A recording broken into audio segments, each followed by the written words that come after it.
Mānoa o ki honua. Oi, aloha. Oi hono o kawila mahi. Aloha everybody. I open up this space with a prayer to set space for asking our guardians from our own families to come and protect us from within our own houses, from within our own genealogies, from the rising sun to the setting sun, from above to below, from every crevice of this aina to come and protect us and guide us today. And then I follow that up with Velina Mānoa, if you know that chant. It's a popular one done at this university that honors the genealogies, rain names, wind names, and composition by Kumukeawe for this site, Mānoa. And can everybody say this one phrase? Uluwehi oke kauna. Uluwehi oke kauna is another name for this area that we understand today as Mānoa. Our kupuna called this area from basically the top of Mo'ili'ili upwards, the Uluwehi oke kauna, because of how verdant, how lush, and how green this area was, because it was always fed by the Uatuahine, one of the most well-known rains in this area. Today, we are at a place called John Wise Lawn, and John Wise was a hero for many Kanaka Maoli. He was a scholar, an organizer, a political activist, and a pretty good football player, even playing in the Barefoot League here inside of Hawaii. But this space, John Wise Law, has been misnamed, misnomered, and now honors a Haole settler who himself claims that this place belonged to America. That guy's name is Bachman. He's a scrub. But John Wise Lawn, as we call it, has always been a site of contestation, guiding us in struggles for air, movements for self-determination, for love of the land, aloha aina, and guiding students, organizers, and others from all over the world in new waves and new waves of resistance. As early as the university was established, this aina, specifically John Wise Lawn inside of Mānoa, has been a site of contestation for demilitarization, for anti-annexation, for anti-American imperialism, and has been a space where everybody has come to organize and repoliticize themselves and become educated by movements for air. Notable movements outside of these are the struggle to end the war in Vietnam and stop the draft, the movement that built this kuahu that stands beside us in 2019 that was built with pohaku from Kaneohe to stop the desecration, the further desecration of Mauna Awakia, one of our most important sites and one of our genealogical ancestors. And with that, I'll pass the mic off.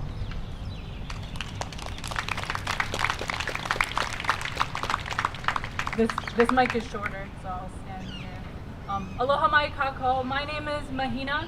I am a graduate student of University of Hawaii Mānoa, and I'm a member of this community. Today, like all of us, I am speaking on behalf of myself and representing myself and my ideas, but I can imagine we're all gathered here today to share some of those ideas, common grievances and arguments that we have the right to share. So I'm going to begin by welcoming you to the University of Hawaii's participation in the National Day for Higher Education. Before we get started with these events, I must lay some ground rules. The topics discussed here today are being elevated because these topics and voices have deliberately and systematically been threatened and silenced by the efforts of the Trump administration. We do not all have to agree.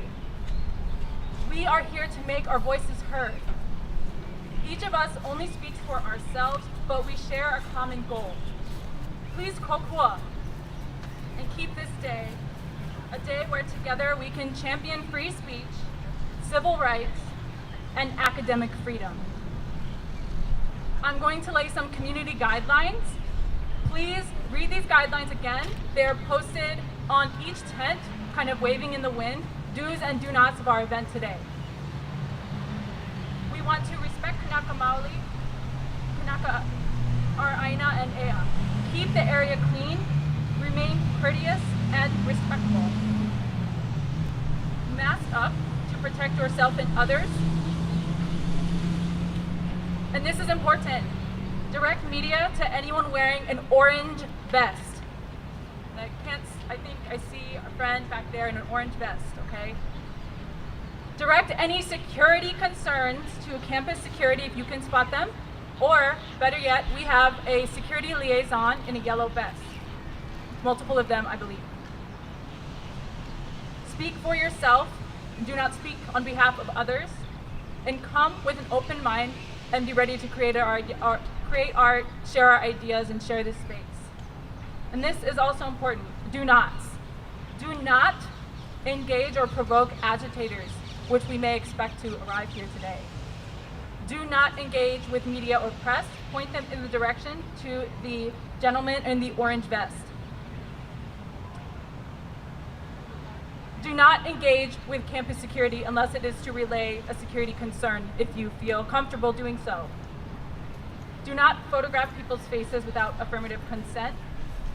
We are not permitting or tolerating any racism, Islamophobia, anti-Semitism, anti-indigeneity, anti-blackness, any gendered or sexual violence, any ableism, discrimination of any kind.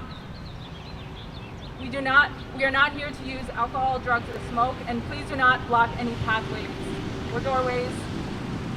Now that I've laid the ground rules, we will be reviewing them throughout our time here. I wanted to make you folks aware of the food and water tent where we have a supply of food, water behind, I'm not sure who's next to the alu tent. There's a pile of water bottles there, and I'm sure people can point you in the direction of the food tent if you ask. So it's the second from the end, right in front of me where she's waving. I want to begin by discussing one of the many flashpoints for this event. Content that previously expressed explicit commitment to diversity, equity, and inclusion has been removed from our university's web pages. And the individuals, we have 416 signatures on a petition to demand that the University of Hawaii and President Wendy Hensel and her administration restore our diversity, equity, and inclusion digital content and programs and language. Why has UH removed words like women, diversity, biodiversity, equity, justice, and belonging? Who or what entity is responsible for removing our language? Who is making the calls, and why do they presume to speak for all students, staff, faculty, and members of our community? We have received conflicting justifications from President Hensel and her representatives. We know the Trump administration has issued numerous executive orders with the intent to assert a white cisgender patriarchal authority into education across the country. We know also that all executive orders are being legally challenged, including by our own Attorney General of the state of Hawaii, federal and state legislators. We also know that universities across the United States, including Columbia, Johns Hopkins, universities, well, maybe Columbia wasn't right, colleges across California, Oregon, Massachusetts, Washington State, are doing so in defiance from the threats from the White House. Alan Garber, president of Harvard University, wrote in a letter to the Trump administration on Monday that as a direct response to his quest to command and control America's higher education system, he states, Harvard became the first university to officially resist the administration's abusive intimidation, and it is urgent that it not be the only one. Its actions are supported in recent weeks in statements by other academic leaders, including the presidents of Princeton and Wesleyan. And this lights the way forward on a vital path in fighting President Trump's war on the independence of higher education. I will be presenting that petition to President Hensel's office later this afternoon. I now hand over the microphone to Kanoi Kesem Ka'avaloa. Kanoi, please join me on stage. She is a sociology student who will be moderating our opening panel, and she will explain why a bold approach of diversity, equity, and inclusion at UH matters.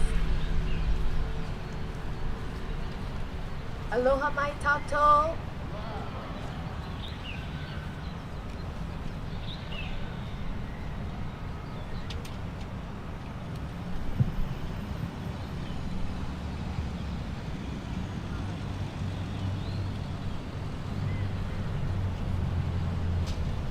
O kanoi ko uinoa, no kalapana Hawaii mai au. And I am so happy to be moderating this panel. I'd like to shout out Dr. Marina Carides, Professor of Geography and Environment, for organizing it. But first, a little UH history. Look around you. Who do you see here? Who's missing? Clearly, we have diversity on our campuses. Every year, except this one, the University of Hawaii administration shares with pride in UH News that UH campuses are the most diverse in the US context.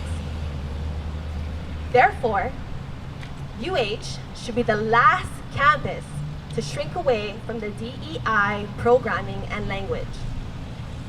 So, here's a few things you should know. UH has not always been this diverse. The diversity across UH in 2025 exists not only because of the state's demographics, but due to the DEI programming and websites that seek to include who is missing.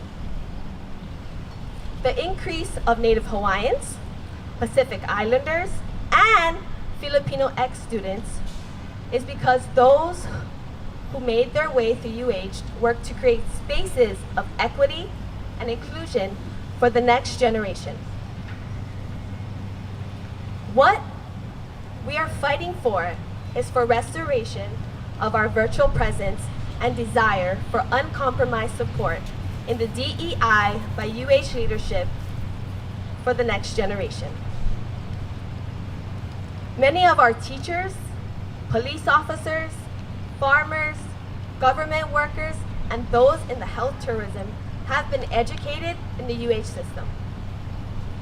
Not everyone may choose to go to college, but college should be accessible, welcoming, and inclusive. So let's be clear. Erasing DEI is also erasing the fact that we are not an equitable society, and that includes higher education. For example, for example, Indigenous communities and women are not sufficiently visible in the STEM fields, UH included, until the hard-fought HIRE Act was passed just 60 years ago. African American or Black students were also missing. And in 1942, Japanese college students were also put away from degrees in internment camps. In Florida, a Chinese faculty member was just removed from his job simply because he was Chinese. And international student visas are being taken away left and right, including on our campuses. So, without further ado, let's get this panel started, because we are here to understand the many ways that higher education intersects with important social issues. So I have the honor of welcoming our speakers today, Dr. Lois Yamauchi and Brooke Chapman de Sosa.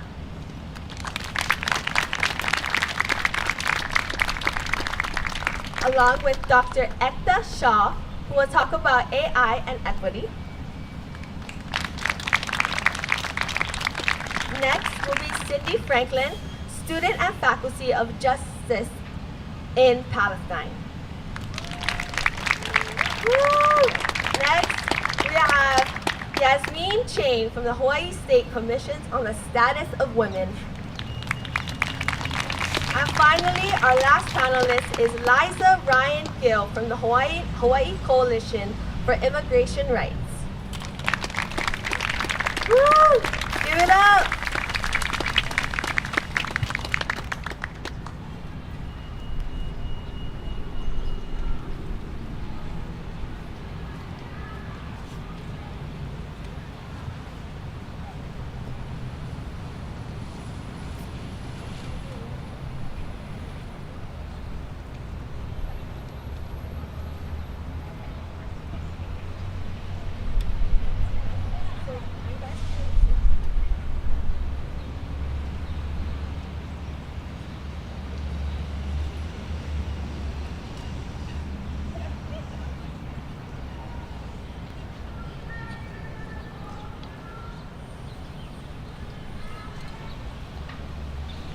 right, everybody, let's give a warm welcome to Dr. Lois and Brooke.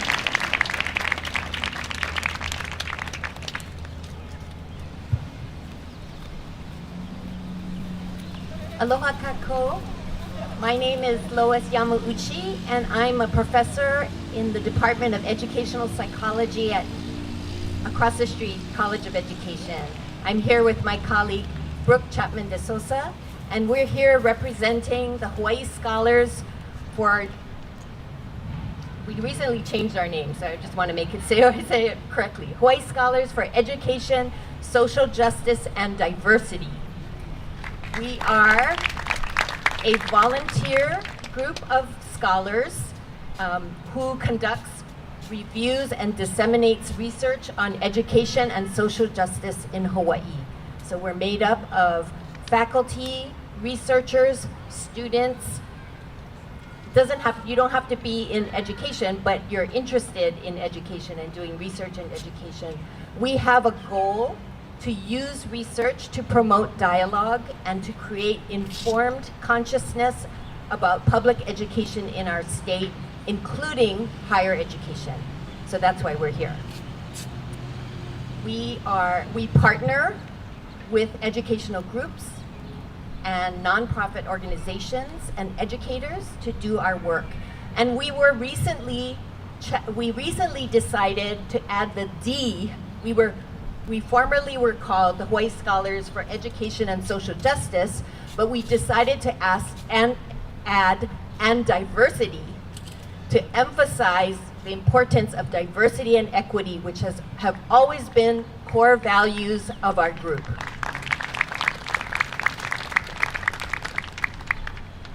We're volunteers. We're not formally associated with the University of Hawaii, although individually we may be. Our group develops research briefs, testifies in different venues to advocate for social justice and equity in education. Recently, we've been discussing the chaos that we observe in the current environment around education, and we are very honored to be invited to speak today about this. There are many ways that the executive orders are affecting higher education in our state. Here are some examples, and I'm sure others will be talking about this on their turn.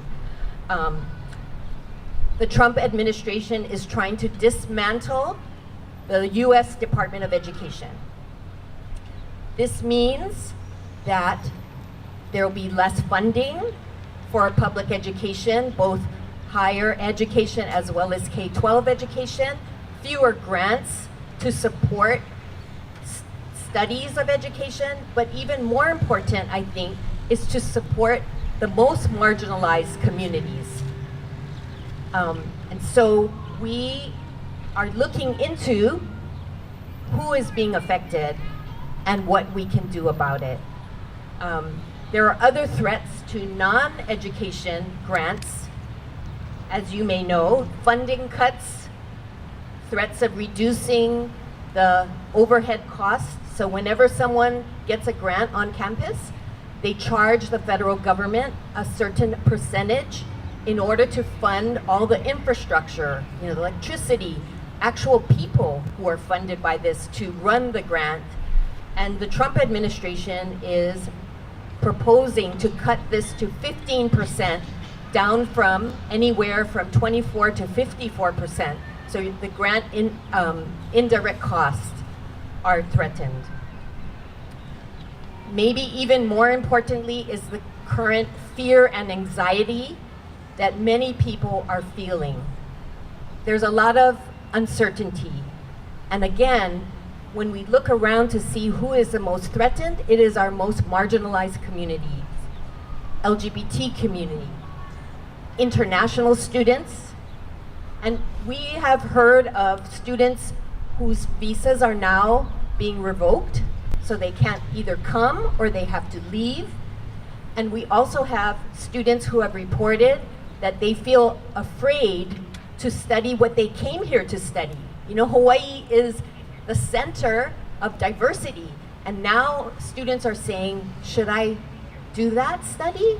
Should I present it in a public space?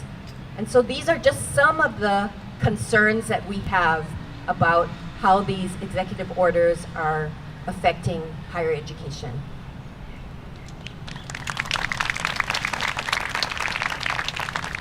Aloha kako. I'm Brooke Chapman de Souza, and I'm an associate professor across the street. And just building off what Lois was saying, and you all can help us with this. Our Hawaii Scholars Next project is to collect the stories and information about what folks on campus are experiencing related to the executive orders. So we'll pass these little papers out. There's a QR code. If you could take our survey and share your stories and experiences, it would be really helpful when we're questioning the legality and constitutionality of what's going on, and we need data and information to help in that fight. So please help us out with that. And then also we want to keep documenting the stories of, for example, our faculty. One experience that a faculty member shared with us, who's an international faculty member, is she feels highly threatened that she's going to be deported because of the type of research she conducts. And she's a single mom.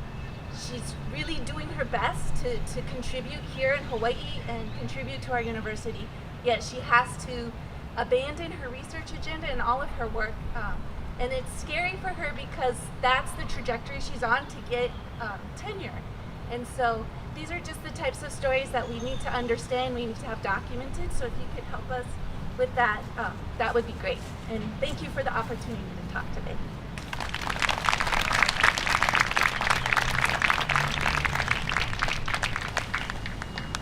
Thank you, Dr.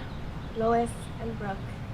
All right, let's give a warm welcome to Dr. Ekta Shah, who will be talking to us about AI and equity.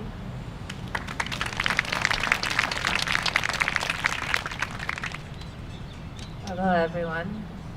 It's great to be here. I want to start off with gratitude.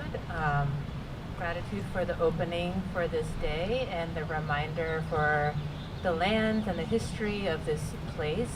I want to express gratitude for my ancestors who did a lot of work and faced a lot of trauma and oppression in order for me to be here today.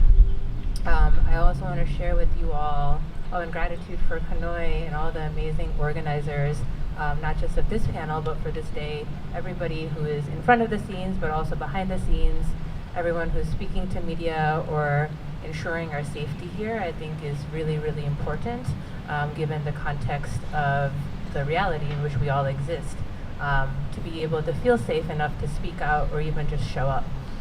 To share a little bit about myself, I am the daughter of immigrants from the South Asian subcontinent, but my family lineage is in South Asia, as well as East Africa, as well as the Polynesian islands. And so in some ways, islands like this are homes, ancestral homes.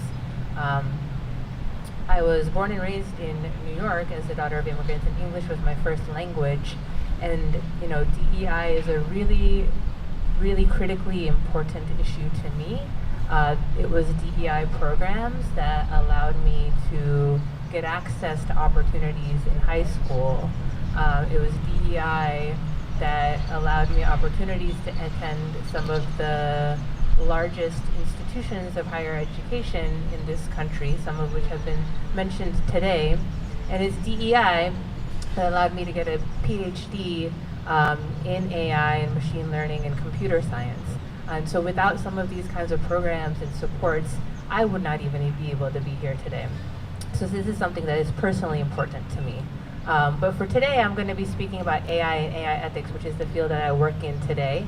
So just as a raise of hands, and also feel free to not raise your hand if you don't want to, how many of you all use some sort of AI in your regular-ish life? So raise your hand if you use some kind of AI in your regular-ish life.